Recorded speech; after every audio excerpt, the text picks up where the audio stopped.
Hello everybody, welcome back to my channel. My name is Queenie. For those who don't know me, reviewing the never-ending season of Love Island Australia. I shouldn't complain because it seems like the next episode is still going to be giving us drama.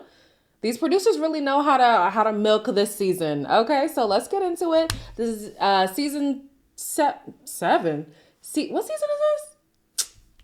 Before I get into it, please make sure to like this video, subscribe and hit the bell, and leave a comment down below. So the episode is kind of doing like a backtrack at the beginning, and it starts with Georgia and Nate in the Hideaway.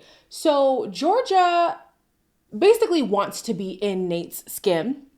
I feel you, girl. I would be the same. However, Nate doesn't feel the same. I want to see every single minute of every It's not that. It's well, like that. But I assume you're joking, or you dead ass. I need days like to myself, like forever. but not forever. Obviously, I'm gonna eventually want to move out with it, like with the person I'm with. Obviously, If I feel like that's not being reciprocated, like I'll take 10 steps back. I'm thinking like, girl, y'all are young. How realistic is it for you to be with him 24/7?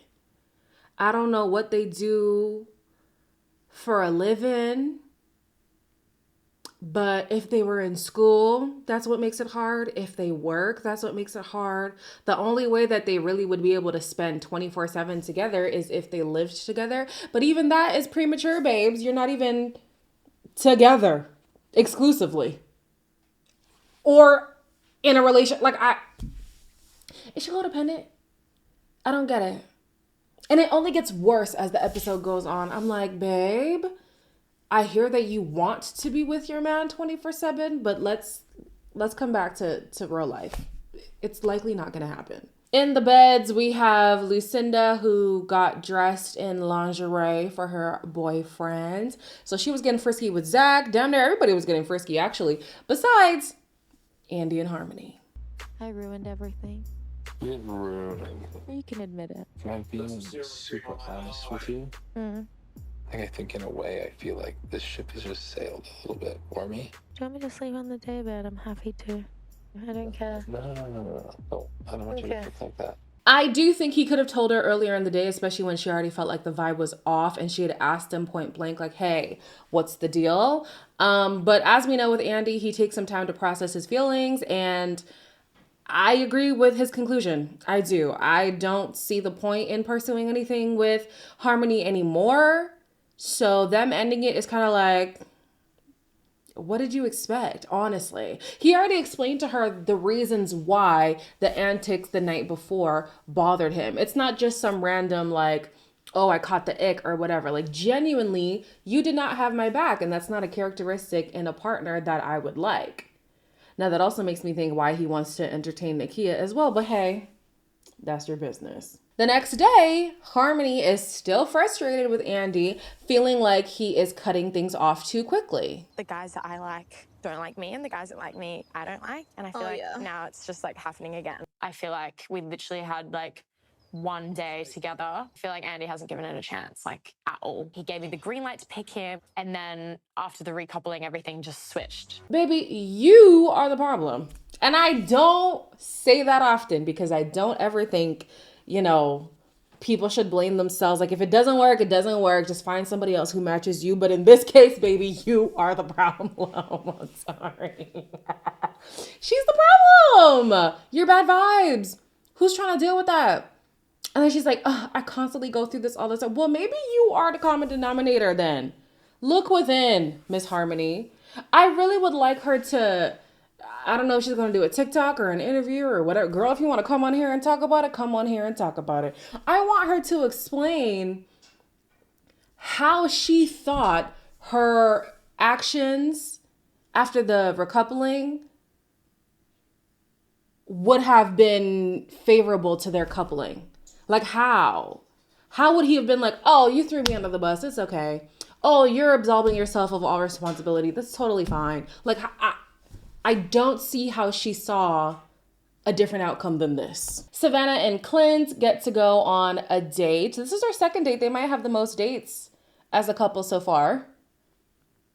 I think the producers are trying to like help their connection along. So on this date, Clint is basically saying he typically is a fall hard and fast kind of guy, but with Savannah, he's trying to restrain himself so he doesn't jump the gun. We have so many weird little things in common. Like, I feel like there's so much more to you than meets the eye. How the hell did you like come in and you are the person that I've gotten along with the most? I'm trying to like sort of take a step back and go like, this is all going really well, but we'll take it from day by day in the villa and then work out what our next steps are. I usually fall head over heels, and to be fair, like I'm feeling a little bit that way at the minute. Now, some of you guys in the comments feel like Clint is not as interested in Savannah as he's making it seem. I can see that. I can see that. I don't think that, but if I were to look for examples, I think that I could come up with examples. Yeah. However, of the options that Savannah has had, barring Aiden, actually, no, I think I'd even include Aiden because Aiden, anyways, of the options that she has had throughout her time in the villa, I think that Clint is the best option. So even if he's not as into her, at least he's got the best compatibility with her. Nate and Georgia talk again about how often they'll be able to see each other on the outside. And at first, where Nate said he could maybe do 4 to 6 days a week, he's now reducing it to maybe 3 to 4. 5 times a week is like something that's also like not really realistic. You've got work, you've got your friends, and you've got your own time. And you've got, what, a few extra days that you can fit a partner into. I don't feel like I want to be scheduled like that. Yeah. I can only really see you 2 to 3 times a week. Who the hell like organizes this? Oh, fuck, I've had the same fucking conversation with my ex. I just want someone to make time for me. That's all. I understand her frustration. As a woman, I want to be up under my man at 25-8. I get it. I do. But let's put some things into perspective. You are young. You do not live together. You aren't even an official couple. What are the logistics here? Like, logistically, how would this work on the outside unless you guys moved in together immediately? And even that don't make no sense. So she's now getting emotional. She's talking to Chloe. She's crying like, this is what my ex did too. And da-da-da. Yeah, babe, you might be codependent. I don't know. You might be. I don't understand how in her mind it's not making. Honestly, even 2 to 3 times a week is pretty good, I think. Maybe it's because I'm older and, older people got a lot going on. I guess when you're young, you do have a lot of free time. So it's like, what are you doing in your free time if you're not hanging out with me? I don't know. But I think 2 to 3 times, that's good. 4, great. 5, 6, fan-freaking-tastic. But this girl is like, oh, it's like he's penciling me in. She's acting like he said, I can only see you on Wednesdays, Fridays, and Mondays from 6 to 9 p.m. That's not what he did. So this is obviously an insecurity coming from her previous relationship or whatever anxious attachment she has or something that she needs to resolve on her own. And later on, she did acknowledge that, okay, yeah, maybe I'm tripping because of what I've been through in the past and I shouldn't judge you based on other people's actions. Yeah, I'm glad you came to that conclusion because that is the only answer. In the evening, there is a stripping challenge, but it is only the guys who are taking part. The first guy is Andy. It was as cringe as I expected. He gave some special attention to Nakia and Harmony, babe. If you don't get the message after this, then we cannot help you. I don't know what the fuck I'm meant to do to win this man over, but he's just not having it, is he? Next is Nate. And, he tried his best. He had a wardrobe malfunction and it looked like it was going to get worse, but he redeemed himself when he got to Georgia. He's a little freaky deaky. Okay, Nate, it'd be the quiet ones. Kale was the worst. Absolutely the worst. I feel like if the girls' heart rates are really high for him, it's because of shock. Okay, his lap dance was a lap wiggle. All right. Clint basically had the same wiggle as Kale, but it did look a lot better. He was actually dancing when he was moving from girl to girl. I thought that was cute. Zach was by far the most confident in his own abilities, but when it came time for him to perform, he was laughing the entire time. I was like, what? What is going on? I think the women saw it more as comedy than as sexy, but he definitely wasn't the worst, so that's fine. And then last was Reed, and honestly, the most impressive part about Reed's performance wasn't even Reed. It was Chloe's legs. The way this woman's legs just flung back, almost touched the ground. I said, wow, you really are a dancer. Wow. Chloe's not my favorite girl, but I could learn a thing or two from her. Let me bend my legs back. Oh, wow.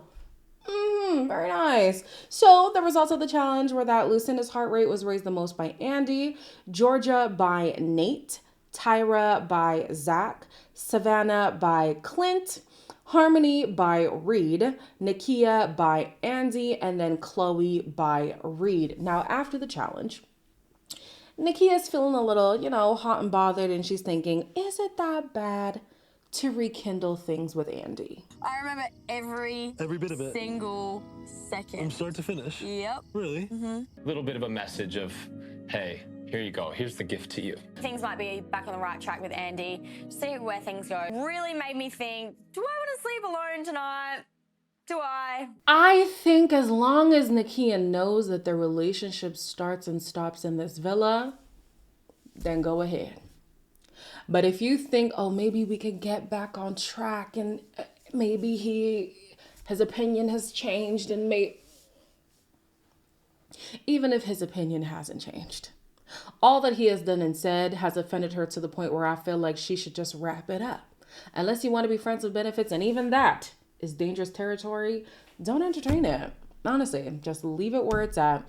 The next episode, they said there's a dumping, but it's not who you expect. And me personally, I expect it to be Harmony. So if it's not Harmony, then who is it? If it's not Harmony, then who is it?